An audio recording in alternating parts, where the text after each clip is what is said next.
Isang mapagpalang araw pong muli sa ating lahat. So, welcome back to our 365 daily devotions.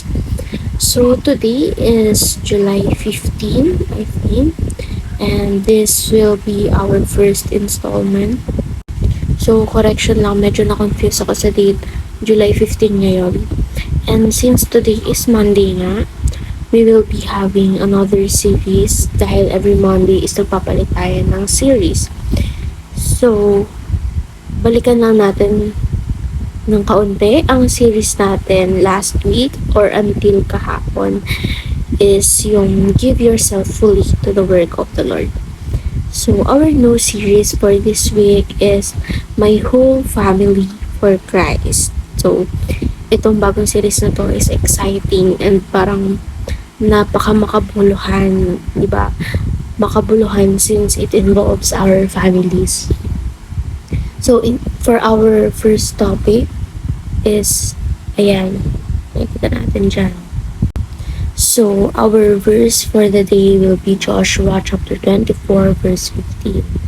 So, in New International Version, but if serving the Lord seems undesirable to you, then choose for yourselves this day whom you will serve, whether the gods your ancestors served beyond the Euphrates, or the gods of the Amorites, in whose land you are living. But as for me and my household, we will serve the Lord. So, in Filipino translation naman, or in Magandang Balita Biblia version. At kung ayaw ninyong maglingkod kay Yahweh, pumili kayo ngayon kung sino ang inyong paglilingkuran. Ang mga Diyos na pinaglilingkuran ng inyong mga ninuno sa Mesopotamia, o ang mga Diyos ng mga Amoreo na sinasamba dito sa lupaing inyong tinitira. Ngunit para sa akin at sa aking sambahayan, kay Yahweh kami maglilingkod. So, di ba, in-emphasize nitong verse na ito yung faith nila kay Jesus Christ, kay Yahweh nga, di ba? So, dito makikita natin, tinatanong niya yung iba. Yung nagsulat ng verse na to is tinatanong niya yung iba. Kung ayaw nilang mag-serve kay Yahweh, sino ang paglilingkuran nila? Pero pinagdiinan niya dun sa dulo na despite dun sa choice ng kausap niya, siya at ang buong sambahayan niya, yung family niya, ay magsaserve only kay Jesus Christ or kay Yahweh. So, para mas mapalawak pa itong talakayan natin, is proceed tayo sa ating teaching. Number 1, we are God's missionaries and leaders to our family. So, ang unang pumasok agad sa isip ko rito, di ba? For example, ako, in my situation, hindi naman talaga ako Christian before.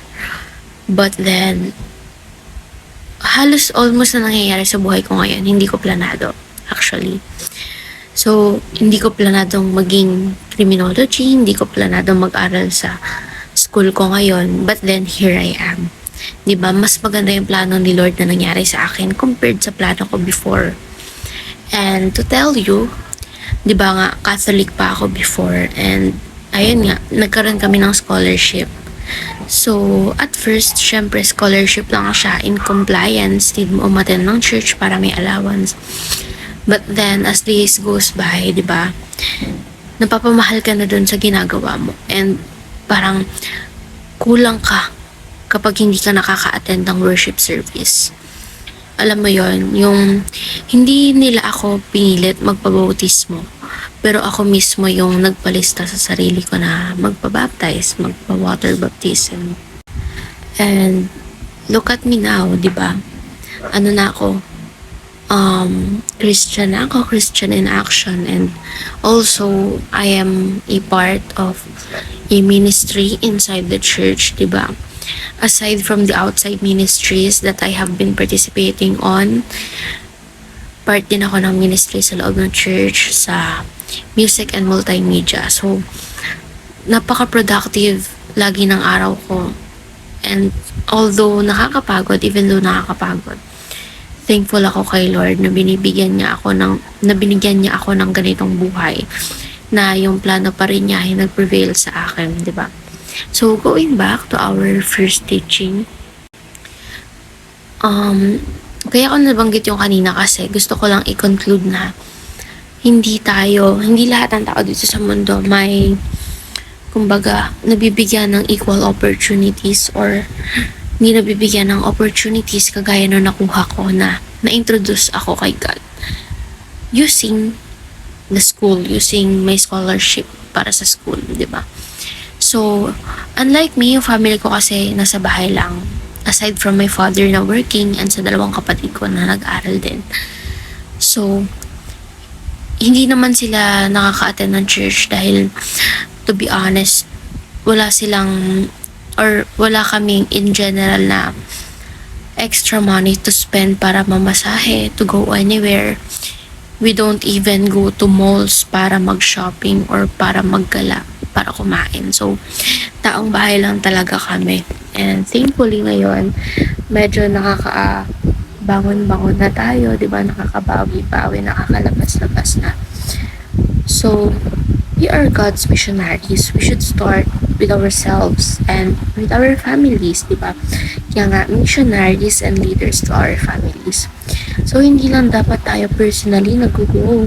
Dapat communal yung growth na ina-aim natin. Communal. So, ibig sabihin within the community, within our family first, di ba?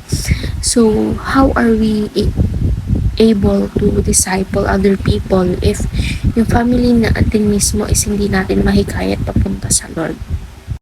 So, syempre, kung tatanungin mo ang Lord, mas gusto niya na unahin mo yung family natin na ilapit sa Kanya, di ba? Dahil, syempre, magkakasama tayo sa isang bahay and sabi nga sa church namin, isang tao lang ang parang nagdarasal sa isang community and lahat ng mga nandoon is pupuspusin na ng Lord. So, hindi ko matandaan yung pinaka-word names. But that is the message, di ba? Number 2, serving the Lord together as a family is our top priority.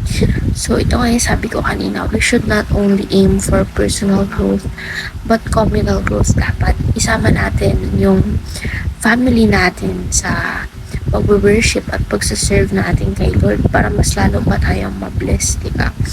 And number 3, our spiritual legacy is our greatest joy now and through eternity. So, isa lang ang naisip ko rito.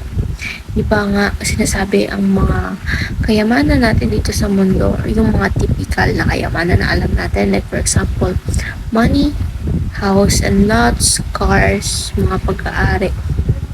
So, kahit ano pa yan, hindi natin yan madadala sa langit or once we are physically dead. So, yung spiritual legacy lang natin, yung maipagmamalaki natin, and maipapamana natin yung pinakamagandang maipapamana natin sa next generations natin. Our spiritual legacy is our greatest joy now and throughout eternity. So, itong spiritual legacy na ito is nakakapagbigay saya sa atin.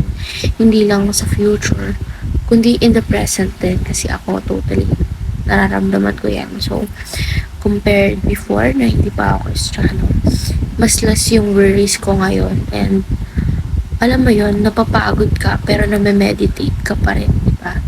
So, iba talaga ang buhay kapag may presence ng Lord sa buhay mo. So, ngayon naman is proceed tayo sa ating application. Number 1, start praying for the salvation of each of our family members. Amen. Number 2, share the gospel with our family, empowered by the Holy Spirit. And number 3, serve the Lord and lead your family by example. So for our discussion part by now, after watching this devotion, we should be able to identify what practical steps should we take to lead our family to Christ. So ayan lamang po for our devotion for today, and I hope na may natutunan tayo. So God bless us all.